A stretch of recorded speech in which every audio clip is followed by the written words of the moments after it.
Hello friends, कसे आहात तुम्ही सगळे? मजेत ना? असेच मजेत राहा, आनंदात राहा हीच आपण आई जगदंबाचरणी प्रार्थना करूया आणि आजच्या व्हिडिओला सुरुवात करूया।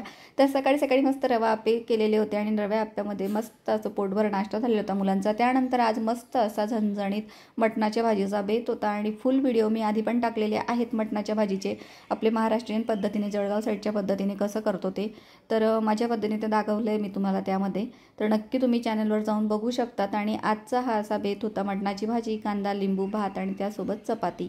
तर जेवण वगैरे आटोपले आणि त्यानंतर मी चाफ्याचं झाड मला लावायचं होतं, तर 2 ते 3 दिवसाआधी मी एक त्याची फांदी तोडून आणलेली होती आणि ती मी ठेवलेली होती, म्हणजे त्याच्यात जे असं दुधासारखा जो द्रव निघतो ना, तर तो कोरडा व्हायला पाहिजे आणि त्यानंतर आपण त्याची लागवड करू शकतो, असा मी एक व्हिडिओ बघितला होता प्रॉपर। कारण खूप दिवसांपासून मला लावायचं होतं ते आणि आधी पण मी एकदा ट्राय केलं होतं, पण काही जगलंच नव्हतं ते, तर ती काळी म्हणजे कोरडी झाली होती आणि माझे आता जे झाड आहे बाकीचे ते पण खराब झाले होते उन्हाळ्यामध्ये खूप।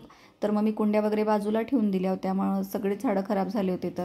तर आता म्हटलं एका कुंडीतनं आपण जरा काढून घेऊया, ती माती वगैरे सगळी काढून घेतली मी बाहेर आणि व्यवस्थित तिला मोकळी करून घेतली। त्यानंतर कुंडी साफ केली, पुन्हा ती माती त्यामध्ये भरून घेतली सगळी आणि प्रॉपर ते व्हिडिओत दाखवल्याप्रमाणे तिरकस असं कट करायचं होतं त्या फांदीला आणि 2 फांद्या मी लावलेल्या आहेत। तर माती वगैरे भिजवून घेतली थोडीशी पाण्याने आणि त्यानंतर व्यवस्थित म्हटलं त्यामध्ये लावून देऊया, सगळं पाणी जिरेल असं सगळं एकत्र करून घेतलं मी ते आणि त्यामध्ये ती चाफ्याची फांदी लावून दिली।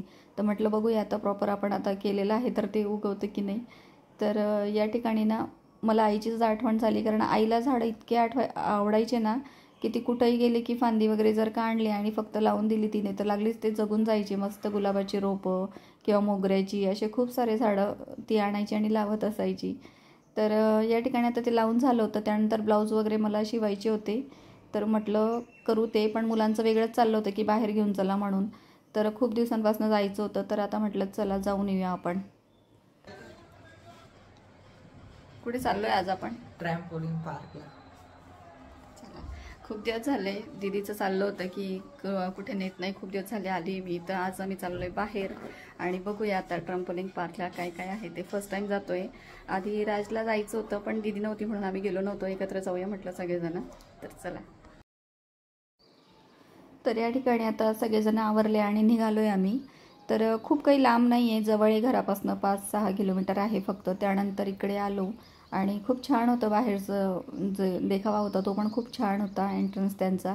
आणि या ठिकाणी बाहेर पार्क वगैरे पण आहे, वंडर झोन म्हणून आहे त्या ठिकाणी। तर एका बाजूला फूड वगैरे पण आहे आणि पॅकेज वगैरे पण आहे त्या ठिकाणी। तर 700 रुपये पर हेड होतं, तर आम्ही काही गेलो नाही, मुलांसाठीच गेलो होतो त्या ठिकाणी, म्हणजे आपण मोठे पण त्या ठिकाणी जाऊ शकतो। त्यानंतर त्यामध्ये फूड पण होतं इन्क्लूड आणि मोजे होते त्या पॅकेजमध्येच, तर ते पण घेतले मुलांनी आणि त्यांचं एन्जॉय चाललेलं होतं।